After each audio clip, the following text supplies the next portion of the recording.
E o Agricultura BR volta a trazer em destaque a situação dos trabalhadores, dos caminhoneiros que estão no atoleiro entre o estado do Mato Grosso e também Pará e que já dura 15, 16 dias. Algumas situações até se alternaram nesse período por conta já da chegada do Exército, também chegada da Polícia Rodoviária Federal, principalmente pelo lado do estado do Pará, o que trouxe, de acordo com informações dos trabalhadores, dos caminhoneiros que estão lá, água potável, uma vez que eles estavam tomando água de chuva, se consumindo água de chuva nos últimos dias, e também algum alimento que chegou também via esses dois órgãos. A ajuda do Ministério da Agricultura e também de outros órgãos do governo federal, apesar de já estar disponível no local, ainda não foi distribuído para essas pessoas. Por outro lado, nós temos algumas situações que vão sendo disponibilizadas, principalmente pelo DENIT, que chegou a informar que até essa sexta-feira, no próximo dia 3 de março, portanto amanhã, sexta-feira, a situação já estaria resolvida. O fato é que nós tivemos algumas liberações para que os caminhões rodassem e aí alguns deles conseguiram chegar aos seus destinos. Sobre essa questão, a repórter Márcia Prado tem mais detalhes.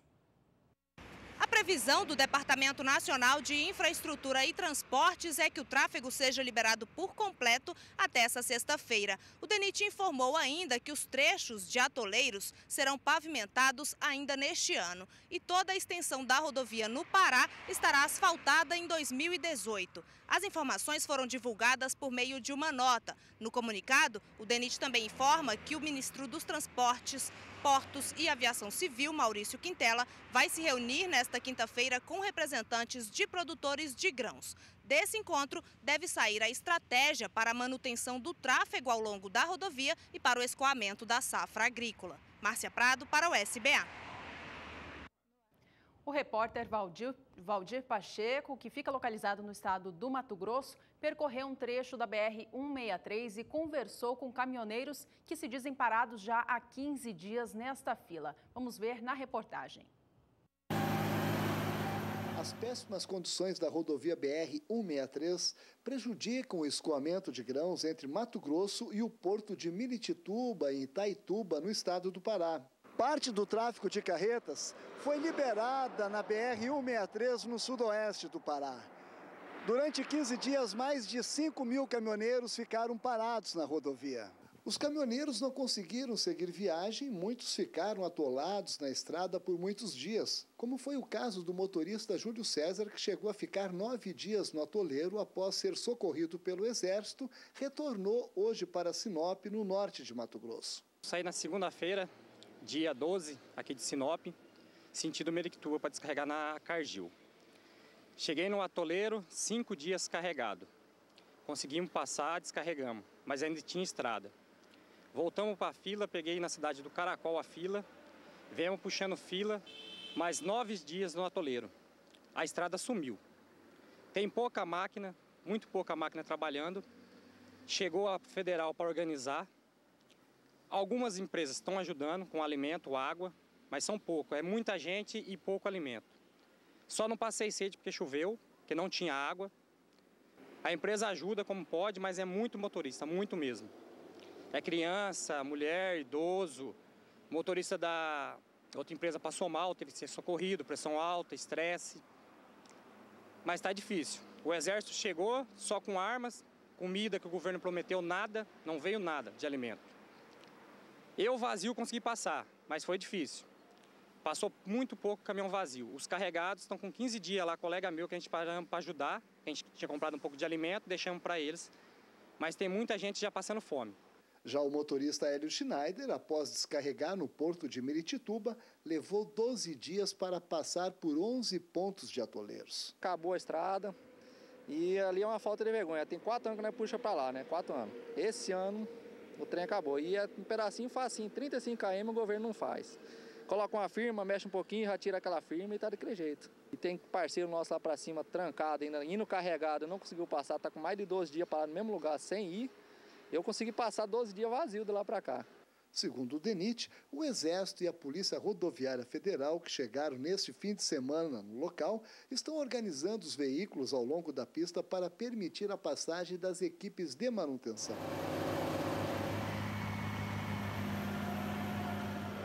Valdir Pacheco para o SBA. Você viu o tamanho do absurdo? Essa situação aí que você viu, as captações, elas aconteceram nesta última terça e quarta-feira. Então, essa circunstância aí, ela está longe de ser resolvida. Ontem, nós tivemos o DENIT, como você viu na reportagem da Márcia Prado, afirmando que até essa sexta-feira estaria liberada a pista. Isso está muito longe de acontecer, nós estamos há semanas de que isso venha de fato a ter resultados. E mais uma vez, essa ajuda que foi prometida pelo Ministério da Agricultura, e principalmente em relação ao alimento, as pessoas que estão ali envolvidas, ela chegou no local. Só que ela não foi distribuída. As pessoas, de fato, passam por essa necessidade. E, além disso, se tem a questão dos navios parados nos portos. Eles não estão sendo carregados e as diárias por navio parado continuam acontecendo. Uma situação extremamente grave que atinge essa parte do país, entre o estado do Mato Grosso e o estado do Pará. E apesar dos posicionamentos do governo federal, hoje deve ter uma reunião entre o titular da pasta do Ministério da Agricultura e também do Ministério do Transporte, na qual Blairo Maggi deve pedir ou fazer uma solicitação de que isso aconteça de uma maneira, uma solução, que se tenha uma solução emergencial para a questão, levando mais gente, levando outras empresas, para tentar, pelo menos, amenizar os efeitos. Mas está ainda há semanas de ter um resultado que possa se dizer, está resolvido, pista está liberada. Desde a segunda-feira desta semana, a Agricultura BR tem lançado uma pergunta a você, telespectador, que é caminhoneiro ou não, mas que acompanha o programa, para saber quem vai arcar com todo esse prejuízo. Pessoal da produção, pode jogar a pergunta na tela que a gente continua mandando para vocês, telespectadores. A pergunta é: quem vai arcar com os prejuízos causados pelo descaso com o escoamento da produção agropecuária do Brasil? Responda para a gente através do aplicativo WhatsApp, de graça, bem rápido, através do número 67996562266. Ao longo destes últimos dias, recebemos muitos comentários de telespectadores enviando para a gente através das redes sociais. Vamos ler alguns deles, então. Acompanhe você conosco na sua tela a opinião do Fernando Capanassi, ele que é de Marília, São Paulo. Diz o seguinte: essa pouca vergonha que encontram-se essas rodovias do Brasil e a negligência do poder público que somente cobra impostos pesados sobre o povo e não dão nada em troca. Caminhoneiros deveriam fazer greve geral, mas sem interdição nas rodovias. Está aí a opinião do Fernando, ele que é de Marília, no estado de São Paulo. Recebemos também opiniões de gente lá da região norte do país. Tem agora um comentário que vem lá do Pará, é do Edson Teixeira, de Campanema. Ele diz o seguinte: a população sempre pagará o preço do descaso, enquanto os políticos brincarem de governar a população pagará a brincadeira. Tá aí o Edson, então, respondendo diretamente à pergunta do Agricultura BR, que é quem vai arcar com essa situação toda. Temos ainda a opinião da Célia, ela que é esposa de um caminhoneiro que passa já por essa situação há dias. Ela diz o seguinte: quem paga sempre é o trabalhador, que ganha pouco, que sofre. Tá aí a opinião da Célia de Saistheim, de Marechal Cândido Rondon, no estado do Paraná, que tem o seu marido vivendo toda essa situação. Eu estava indo, né? Eu precisava voltar. Eu falei, se tivesse um caminhão, que eu faço, eu posso vir, eu posso não, se pegar, eu vou vir. Eu falei, mas eu estou ali do mercado, não tem mais gás, não tem mais gás, está acabando tudo. Eu não posso vir nada, aqui para ver se um monte, esse aqui, bote daqui. Mas ele está escutando ela aí. Aí eu não vejo falar assim, não, então se espera lá no Caracol, manda ele dar, então vai ter alguém lá para cortar isso aqui, né? Eu acho que não. Você viu? Mas não usava mais uma mulher, não? Não usava mais uma mulher, não? Ele falou que se ele tiver vindo, o carro tiver vindo, vai levar na caiola,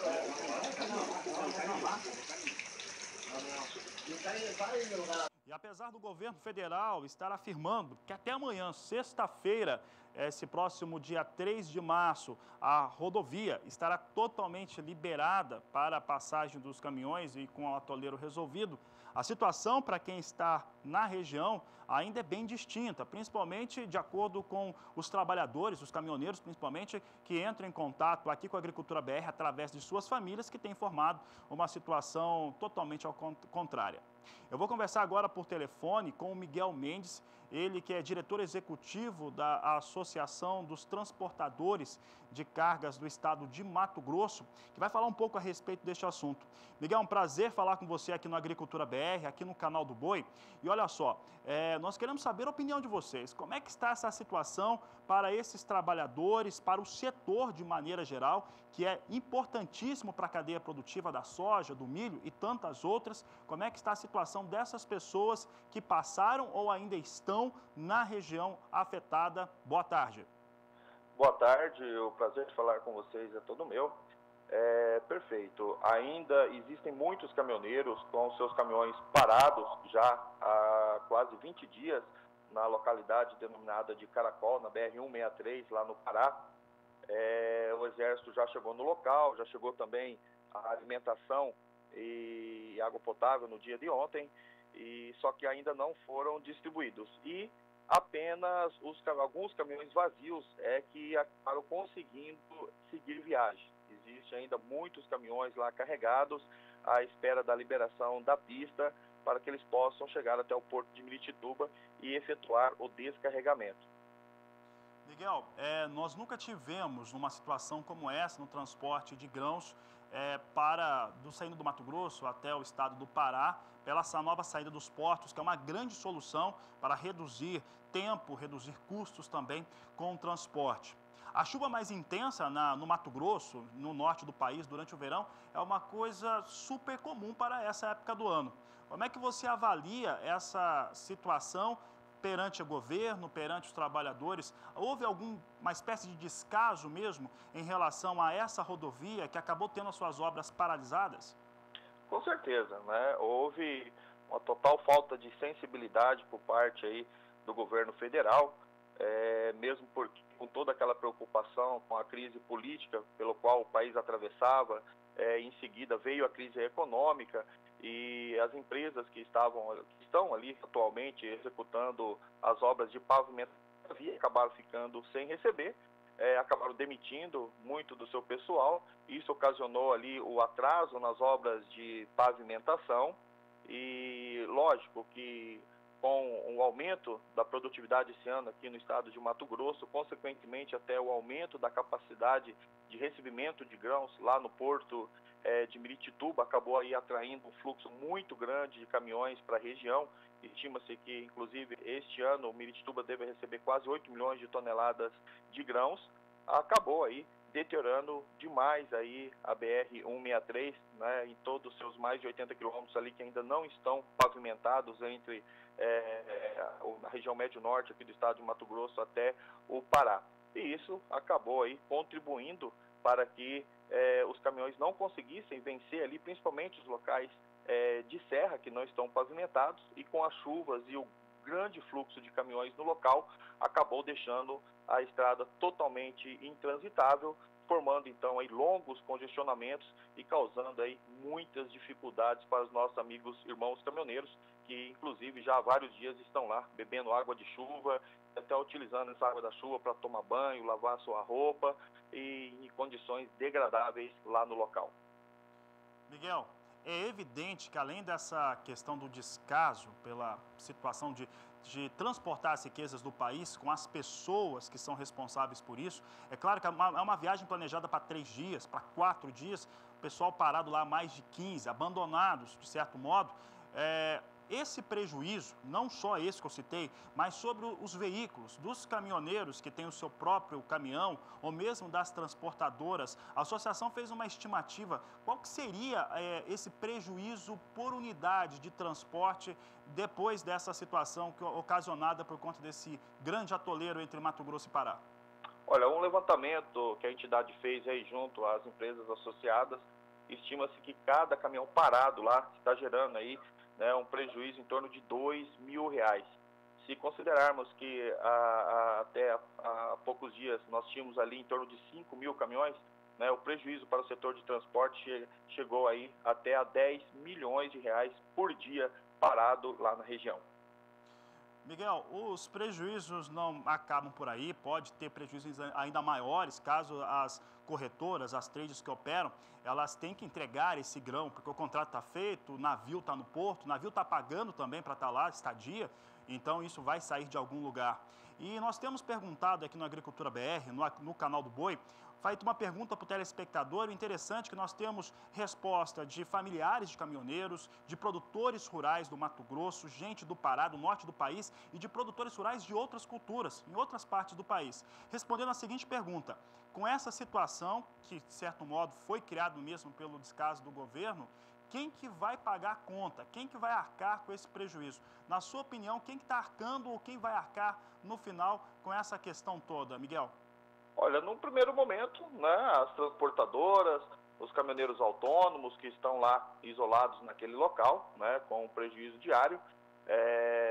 Lógico que também esses prejuízos deverão chegar aí até os produtores, né, que vão ter que desembolsar aí um valor maior para poder cobrir aí os custos com o frete de seus produtos, e o próprio consumidor final, né, de produtos, principalmente produtos industrializados que não estão chegando até a região, né? Muitos daqueles municípios ali que margeiam a BR-163, né, já estão sofrendo com o desabastecimento. E quando as mercadorias chegam, elas chegam com valores bem acima dos valores que estão acostumados a adquiri-los. Só para você ter um exemplo, nós tivemos um caminhão de um associado que saiu da cidade de Lucas do Rio Verde com destino a Santarém. Ele teve que usar uma rota alternativa, teve que voltar a Rondonópolis. De Rondonópolis seguiu até Goiânia. De Goiânia ele pegou ali a Belém, Brasília. Chegando em Belém, teve que ir de balsa até Santarém, e isso encareceu a viagem para o contratante em mais de R$12 mil. Ou seja, né, esse custo do frete a mais com certeza será passado no valor da mercadoria, e o consumidor final terá que pagar esse valor a mais. Tá certo, Miguel, um total absurdo o que acontece no país. Miguel, quais são as suas expectativas agora, encerrando a nossa entrevista, suas expectativas a partir de agora em relação a esse problema? Olha, nós temos mantido contato aí direto com o ministro da Agricultura, Blairo Maggi. Inclusive, ele nos repassou a informação que hoje à tarde deverá estar se reunindo ali com o ministro dos Transportes para poder convencê-lo a colocar a missão aí para o DENIT, né, de enviar pelo menos mais máquinas contra a empresa aí, de caráter emergencial, para poder auxiliar a empresa que está lá no local, que está com um maquinário bastante acanhado, né, que não dá celeridade nas obras que devem ser feitas, para poder liberar o mais rápido possível aqueles 20 dias. Então a gente aguarda aí o resultado dessa reunião. Esperamos que realmente o governo possa se empenhar mais, né, com um pouco mais de celeridade, porque o sofrimento é muito grande daqui, são enormes, né, e a gente quer que essa situação seja resolvida o mais breve possível.